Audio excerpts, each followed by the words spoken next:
नमस्कार दोस्तों, स्वागत है आपका मैसूर में।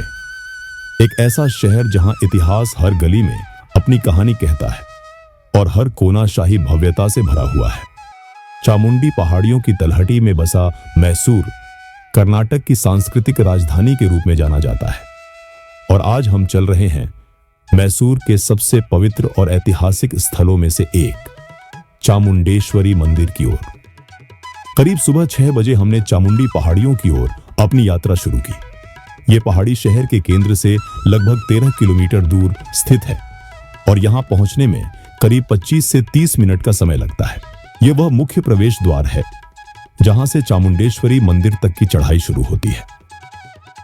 अब हम पहुंच चुके हैं मंदिर परिसर में।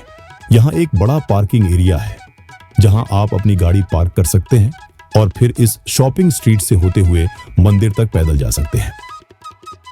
मंदिर में प्रवेश करने से पहले आइए चलते हैं महिषासुर की प्रतिमा की ओर। यह विशाल प्रतिमा एक तलवार और सर्प धारण किए हुए महिषासुर को दर्शाती है।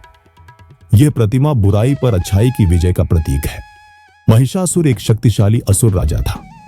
संस्कृत में महिष का अर्थ होता है भैंसा और इस असुर में मानव और भैंसे का रूप बदलने की शक्ति थी। महिषासुर ने भगवान ब्रह्मा की तपस्या कर यह वरदान प्राप्त किया कि उसे कोई मनुष्य या देवता नहीं मार सके।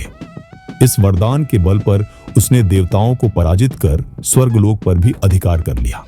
महिषासुर के अत्याचार को समाप्त करने के लिए त्रिदेवों और अन्य देवताओं ने अपनी शक्तियों को मिलाकर एक महाशक्ति का सृजन किया, देवी दुर्गा, जिन्हें चामुंडेश्वरी भी कहा जाता है। यहीं चामुंडी पहाड़ियों पर देवी चामुंडेश्वरी और महिषासुर के बीच एक भयंकर युद्ध हुआ। यह युद्ध 9 रातों और 10 दिनों तक चला। अंततः देवी ने महिषासुर का वध किया जब वह भैंसे के रूप में परिवर्तित हो रहा था।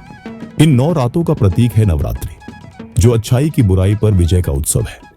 प्रसिद्ध मैसूर दशहरा उत्सव भी इसी पौराणिक कथा से जुड़ा हुआ है। महिषासुर की प्रतिमा देखने के बाद अब हम मंदिर की ओर बढ़ते हैं, जो यहां से केवल कुछ 100 मीटर की दूरी पर स्थित है। इस मंदिर की द्रविड़ शैली की वास्तुकला वाकई देखने लायक है। 7 मंजिला गोपुरम और बारीक नक्काशी इसकी सुंदरता को और बढ़ा देती है।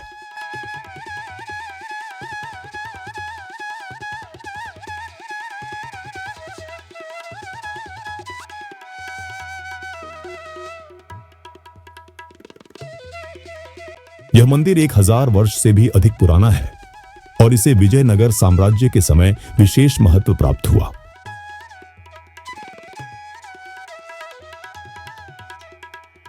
मंदिर के अंदर फोटोग्राफी और वीडियोग्राफी की अनुमति नहीं है, इसलिए मैं अंदर के दृश्य रिकॉर्ड नहीं कर सका।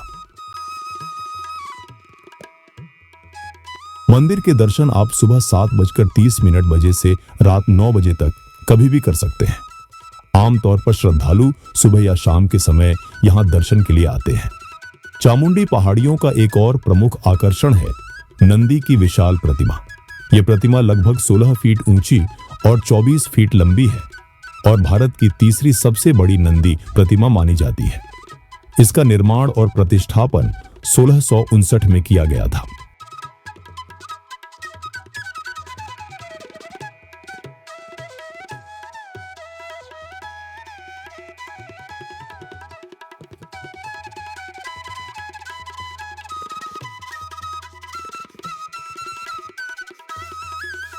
अब हमारे मंदिर दर्शन पूरे हो चुके हैं और हम अपने घर की ओर लौट रहे हैं।